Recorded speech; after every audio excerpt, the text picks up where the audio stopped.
Hello everyone and welcome to my channel. आज के इस वीडियो में हम जानेंगे राजस्थान जुडिशियल सर्विस के बारे में कि राजस्थान की जो जुडिशियल सर्विस के एग्ज़ामिनेशन हैं वो अब कब होंगे, और हम थोड़ा सिलेबस भी देखेंगे कि राजस्थान जुडिशरी का सिलेबस क्या है।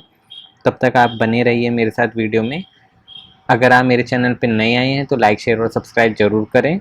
ये आरजेएस के बारे में हम बताएंगे इस वीडियो में। तो सबसे पहले हम देखते हैं, ये राजस्थान हाई कोर्ट जोधपुर से 6/10/2021 को ये नोटिफिकेशन आया है, जो कि ये बताता है कि जो हमारे एग्ज़ाम होंगे प्रिलिमिनरी वाले आरजेएस के, वो 28/11/2021 को होंगे। 28/11/2021 मतलब नवंबर में ये एग्ज़ाम है, एंड ऑफ नवंबर में।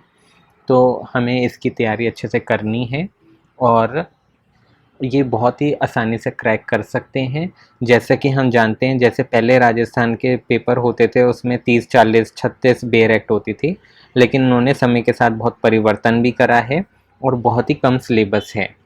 तो हम ये बहुत ही आसानी से कर सकते हैं। हमें अभी से प्रिलिमिनरी क्वेश्चन की तैयारी करते रहना होगा और कोई कोताही नहीं करनी है। और सबसे ज़रूरी बात, हमें जो हिंदी इंग्लिश सब्जेक्ट हैं उन पर भी ध्यान देना ही पड़ेगा। अब हम प्रिलिमिनरी एग्ज़ामिनेशन की भी बात कर लेते हैं। तो पहला सब्जेक्ट है कॉन्स्टिट्यूशन। तो कॉन्स्टिट्यूशन में हमें पॉलिटी वाला भी पार्ट करना है, और जो कॉन्स्टिट्यूशन से रिलेटेड आर्टिकल हैं जो इम्पोर्टेंट हैं हमें वो भी करने हैं। सेकंड है CPC, the code of civil procedure. तो हमें ये भी अच्छे से करना है, इसके ऑर्डर, सेक्शन, रूल ये बहुत अच्छे से हमें करने हैं। इस बार कोई कोताही नहीं बरतनी है हमें। तीसरा सब्जेक्ट है सीआरपीसी, क्रिमिनल प्रोसीजर कोड। हमें ये भी बहुत अच्छे से करना है, ज़्यादा इसमें सेक्शन भी नहीं है, 484 ही सेक्शन है। उसी हिसाब से हमें इंडियन एविडेंस एक्ट भी करना है, ये भी सारा ही इम्पोर्टेंट है एविडेंस एक्ट का। तो आपको एविडेंस एक्ट तो बहुत अच्छे से करना ही है। और जितने ये सारे जो सब्जेक्ट हैं ये ज़्यादा मार्क्स के आते हैं, और थोड़ा सा कॉन्ट्रैक्ट एक्ट भी थोड़ा ज़्यादा मार्क्स का आता है, और आईपीसी भी। फिर है इंडियन लिमिटेशन एक्ट, ये भी हमें अच्छे से करना है, ज़्यादा सेक्शन नहीं है। फिर उसी हिसाब से एसआरए भी करना है, उसमें भी ज़्यादा सेक्शन नहीं है। टीपीए हमें बहुत अच्छे से करना है कि क्या मूवेबल है क्या इमूवेबल नहीं है, ये बहुत ही इंपॉर्टेंट है और बहुत ही ट्रिकी है। तो हमें टीपीए भी बहुत अच्छे से काम करना है। फिर एट्थ है subject IPC, Indian penal code. तो हमें ये इंडियन पिनल कोड भी अच्छे से करना है। इसमें भी जो इम्पोर्टेंट सेक्शन है और जो लेटेस्ट अमेंडमेंट है, क्रिमिनल अमेंडमेंट और केस लॉज, हमें ये सारे ही देखने हैं। नाइन्थ पर है इंडियन कॉन्ट्रैक्ट एक्ट, ये भी बहुत ही इम्पोर्टेंट है, हमें इसके भी केस लॉज देखने हैं। इंडियन कॉन्ट्रैक्ट एक्ट, हमें इसके भी केस लॉज देखने हैं।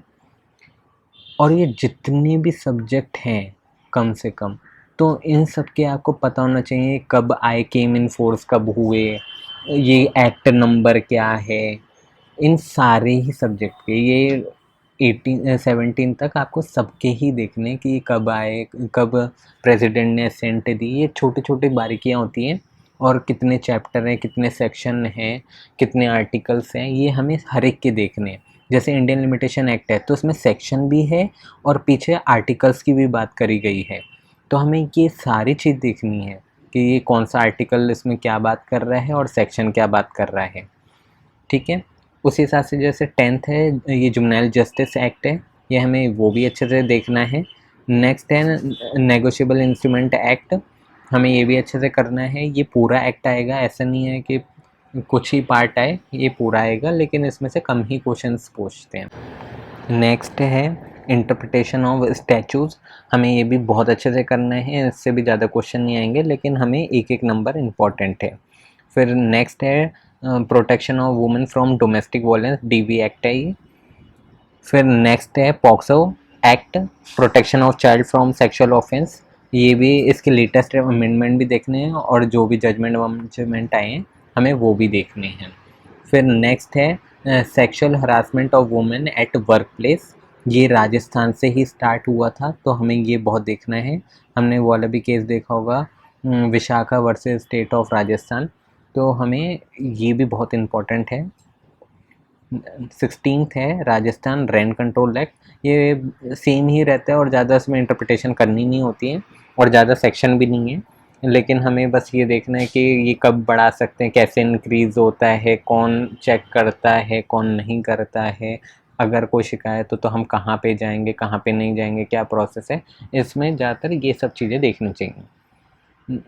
17th है इनडिसेंट रिप्रेजेंटेशन ऑफ वुमेन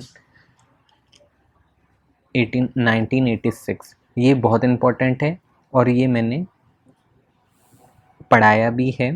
अगर आपने ये वीडियो नहीं देखा है तो मैं इसका लिंक जो है वो डिस्क्रिप्शन में दे दूँगा, आप उससे देख लीजिएगा।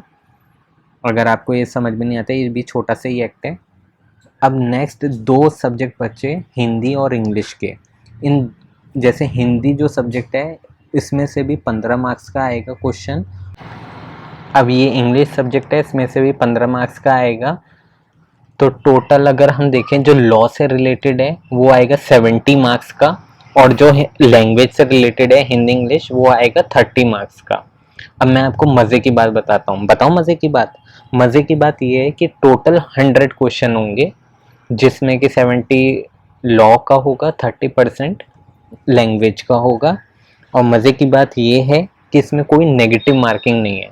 तो उसका मतलब यही है कि आपको सारे ही क्वेश्चन जो है अटेम्प्ट करना है, आपको अपने ऊपर विश्वास रखना है, और आप अपने माँ बाप सबका आशीर्वाद लेके चलें और बहुत मेहनत करें। ये देखिए आपका टाइम ज़िंदगी बदल भी सकता है।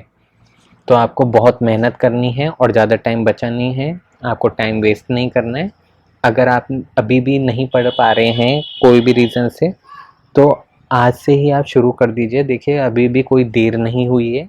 आप जितने ज़्यादा से ज़्यादा हो सके आप एमसीक्यू डालें। अगर आपको एमसीक्यू सॉल्व करें, अगर आपको कुछ दिक्कत है या डाउट है तो आप कमेंट बॉक्स में भी कर सकते हैं, कोई भी डाउट है तो। Thank you for watching my video. अगर आपको ये वीडियो अच्छा लगा तो मेरे चैनल को लाइक शेयर और सब्सक्राइब ज़रूर करें। Thank you.